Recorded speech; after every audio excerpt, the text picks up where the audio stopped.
9, 8, 7, 6, 5, 4, 3, 2, 1.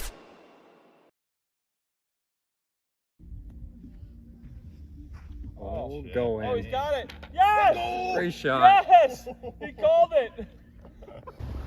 Hey all, welcome back to the channel, and today we're taking an adventure into the hills of Oakland, California, Lake Chabot. We got one of the first tee times and it was freezing with hurricane-like winds, so give us a few holes to warm up. This course has 27 holes of golf, and according to the website, is the Bay Area's best golf value. Make sure you stay tuned to the end to experience one of the craziest par 3s I have ever played, and the only par 6 east of the Mississippi. Someone, can you let me know if this is true? There are no flat holes on this course, and even though this course isn't very long, just under 6,000 yards from the tips, it is extremely difficult.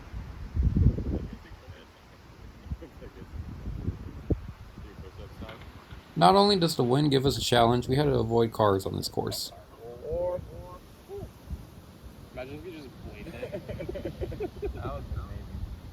Hole 2 is one of the 5 holes in the first of 4 straight that go over the road that gets you to and from the course. If you're playing for the first time, I advise you to be careful. Colton described the stretch of holes as levels in Frogger, and honestly don't know if I was more scared driving out after the round or hitting these tee shots. If you don't believe me that the wind was strong, here you go. This is one of the first of many times that my phone got knocked over and actually left a battle scar on my tripod, and now one of the legs doesn't close. So if you like this video, it'll help me a lot and go into getting a new tripod. Third hole, playing straight back into the 30-mile-per-hour wind gust. I try to keep it low, and well, technically I did. This ends up just rolling over the road. Luckily, no car was in sight. The approach shot for the next 2 holes requires you to basically go back up 100 yards. And have you ever hit a shot so perfectly you actually surprise yourself, only for it to hit a tree and end up being terrible? Yep, that's me. There are 2 golfers in the world, players who are like Garrett Clark, shout out Good, who have the best luck in the world, and players like me, and instead of trees being 90% air, they are 90% tree. Honestly, don't know if that really makes sense, but you get what I mean.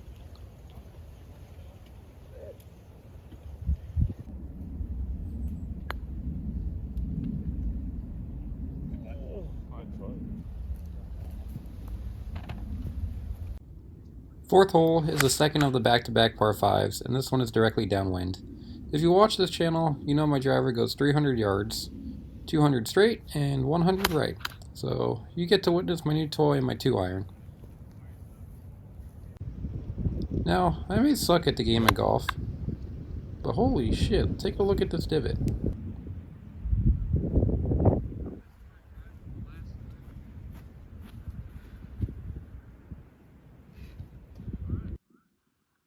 Stu had this for par, and someone called Dude perfect because the rage monster is loose. Remember how steep my approach shot was? I honestly think Stu's ball ended up 50 yards down the hill. My first birdie look of the day, and just slips by.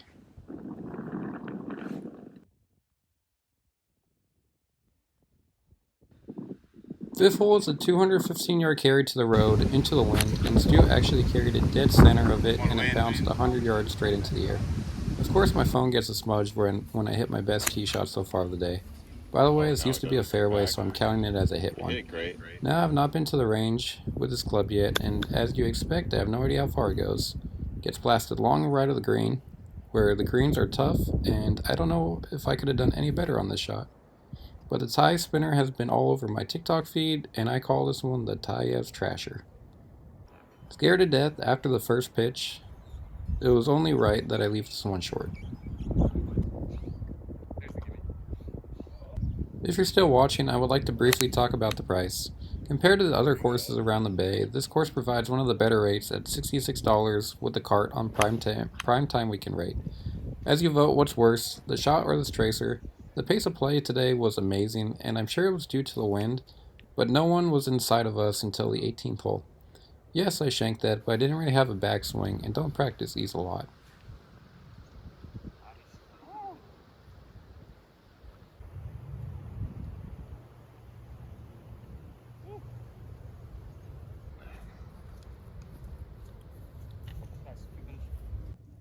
7th hole, and what I believe to be the hardest hole so far, is a daunting par 3. And remember when I said I just bought this 2-iron? Yep, it's been 2 holes, but I still don't know the distance. Another tough lie here, and honestly, I'm just happy to get this one out. And I'll let Colt and Old Tyler commentate on this shot. Wow. Not going to stop. Oh, that was going to be a gimme. Still going. Is it really? Oh, what the hell? And just when I thought I made my first bogey, nope.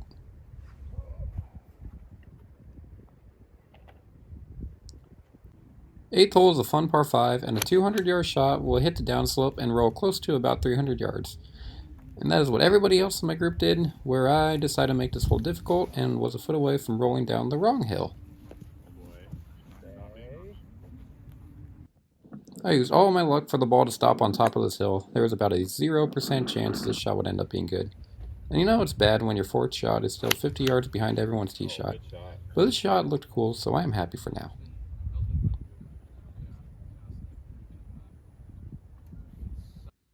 Didn't take my rangefinder here, and what I thought was a perfect shot ended up being about 10 yards short. And guess what? It's my signature shot.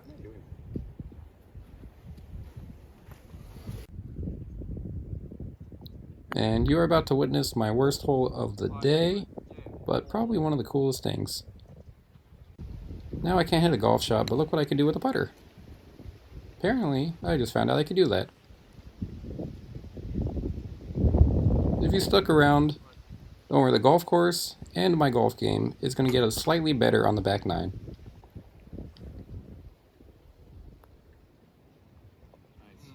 Nice double bird. Got 2 birdies on that hole.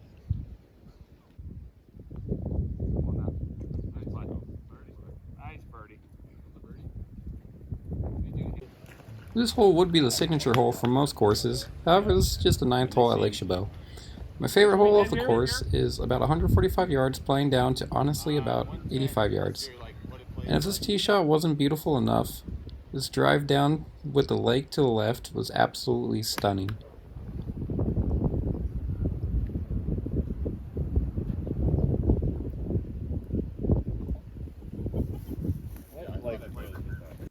The combination of views on the back 9 overlooking the bay, this hole and 18 alone are a good reason for you to play this course. Is that the tailor-made thing? They say a blind squirrel finds a nut every once in a while, but what if they run to the road or fall in a lake? Wow. Can squirrels swim? Anyways, I made a long birdie putt, and don't worry, the club throw did not kill anyone or land on the green. And I have now officially made more birdies than bogeys so far. How Kyle's ball ended up there, I cannot tell you, but he hit this amazing shot to a few feet, and it actually tapped in for par. Starting the back 9, and the best way I can describe this hole is like a river flowing through a canyon. Super narrow fairway with everything funneling back to it. Every time I end up making a birdie and my next shot is trash, hit that like button if you do that too. Second shot I grabbed 5 clubs, and all of them were the wrong one. Somehow ended up hooking this chip shot, and had this look for par. But instead, got my second lip out of the day and tapped in for my first bogey of the round. And now let me introduce oneself. His name is Stu. Oh, go in. Oh, he's got it. Yes! Great shot. Yes! He called it.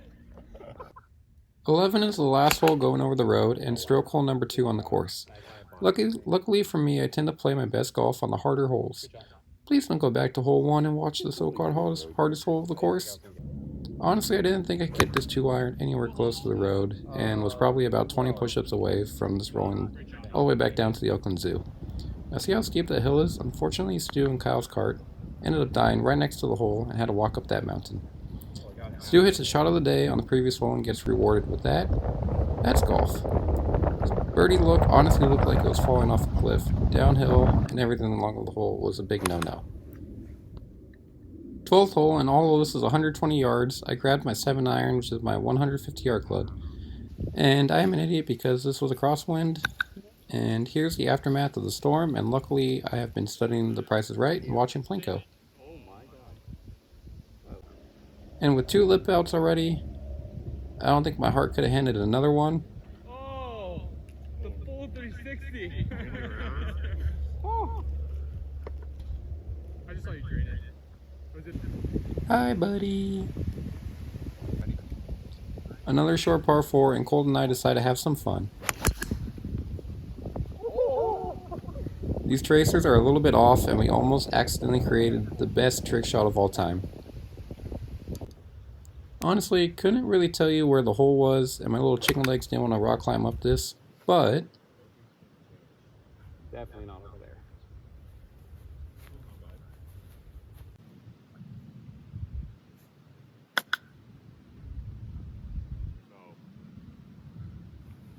You bring break so much. another par look, and the golf gods quickly get even with me after my last putt. And although I try to wait 10 seconds, no soup for you. The 14th hole as well as the 8th have a flag on top of the fairway intended for the groups in front to remove so you can see if they're hitting into anyone. I don't think I could hit my 2-iron this high and got lucky and found this one on the right side in the rough. I don't think I could hit a 7-iron over this tree and try to nuke an 8-iron downwind. I actually did that and had a 10-footer right here for birdie. A slippery slider, and they say in golf you will hit at least one shot that will make you want to keep coming back for more. Even the wind was cheering for me after this one.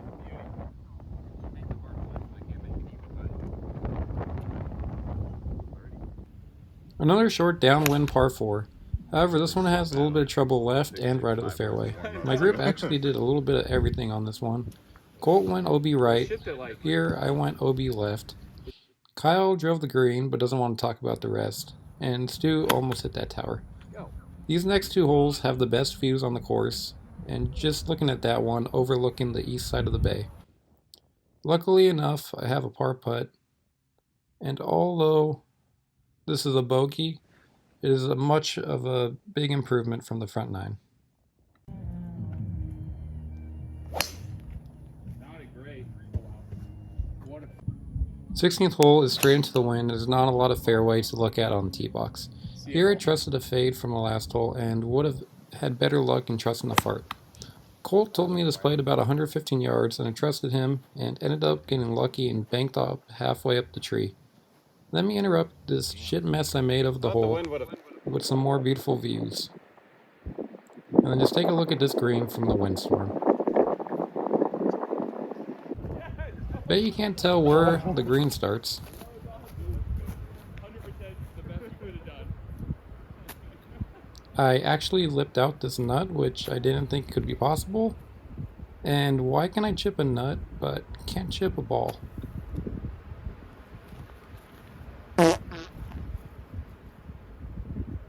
Anyways, I plankoed this one up there, using the acorns as breaking bumps, only for one to tumble my ass and say, no, no, no. 17th hole playing 180. Normally I hit my 5-iron 175, but it was an awkward yardage for my hybrid. I haven't hit it good in a few weeks, so I tried to muscle my 5 up there. Just short of pin high. And timber. Had to hit this one quick, and look at the wheels on this retired college basketball player. I was too worried about the camera, I didn't even take into consideration I was aiming 50 feet left. This green is at the highest point of the course, and this is the one green that was not affected by the wind. And this par putt, just like my game, just slid by. Now here's the reason why you clicked onto this video. This is the so-called only par 6 west of the Mississippi, and I decided to get the full experience and play from the back tees. 673 yards, semi-blind tee shot from the blue tees. A good drive over the hill will roll down a long way. Here I go 2-iron, 2-iron, and end up about 165 yards away. This hole is a stinger paradise, and I feel like players like Gary Clark would have a field day on this hole. This hill is so steep that you could honestly hit a stinger with a pitching wedge, but I grabbed a 5 and honestly should not have hit it that well. You know the hole is steep when the cart pad serpentines down the fairway. Just look how steep this angle is. This whole location has a little backstop along, and I'm guessing I used that. One of the most amount of birdies that I've ever had in a round.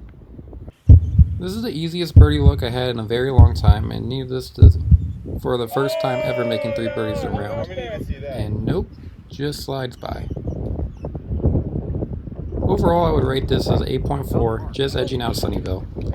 Anyways, this is a challenging course, and I recommend everyone tries it at least once. At least to say you could play it for the par 6. If you've seen Crystal Springs on my channel, this course is that if it was given pre-workout. Overall, the pace of play was fast. Greens that weren't affected by the windstorm were fast. The views were amazing, vibes were amazing, especially on the back 9. Here are the other courses I played. Let me know if you agree and where you want to see next. Deuces.